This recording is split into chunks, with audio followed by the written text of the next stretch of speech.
హైదరాబాద్లో వినాయక నిమజ్జనోత్సవాల్లో అపశృతి చోటు చేసుకుంది.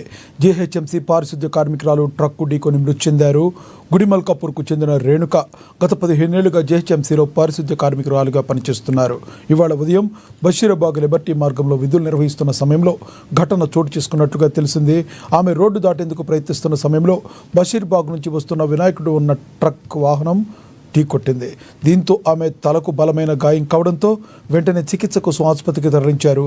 అయితే అప్పటికే ఆమె మృతి చెందినట్లు వైద్యులు తెలిపారు.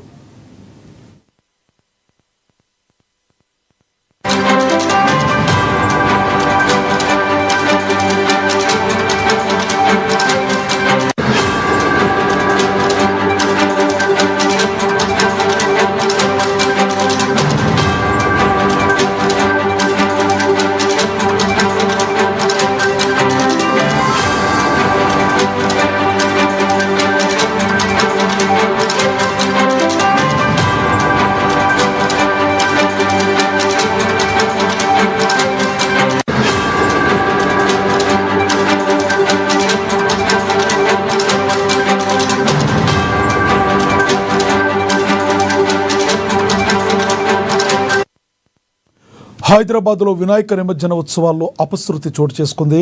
జీహెచ్ఎంసీ పారిశుద్ధ్య కార్మికురాలు ట్రక్కు ఢీకొని మృతి చెందారు. గుడిమల్కాపూర్కు చెందిన రేణుక గత 15 ఏళ్లుగా జీహెచ్ఎంసీలో పారిశుద్ధ్య కార్మికురాలుగా పనిచేస్తున్నారు. ఇవాళ ఉదయం బషీరాబాగ్ లిబర్టీ మార్గంలో విధులు నిర్వహిస్తున్న సమయంలో ఘటన చోటు చేసుకున్నట్లుగా తెలుస్తుంది. ఆమె రోడ్డు దాటేందుకు ప్రయత్నిస్తున్న సమయంలో బషీర్బాగ్ నుంచి వస్తున్న వినాయకుడు ఉన్న ట్రక్కర్ వాహనం ఢీకొట్టింది. దీంతో ఆమె తలకు బలమైన గాయం కావడంతో వెంటనే చికిత్స కోసం ఆసుపత్రికి తరలించారు. అయితే అప్పటికే ఆమె మృతి చెందినట్లుగా వైద్యులు తెలిపారు.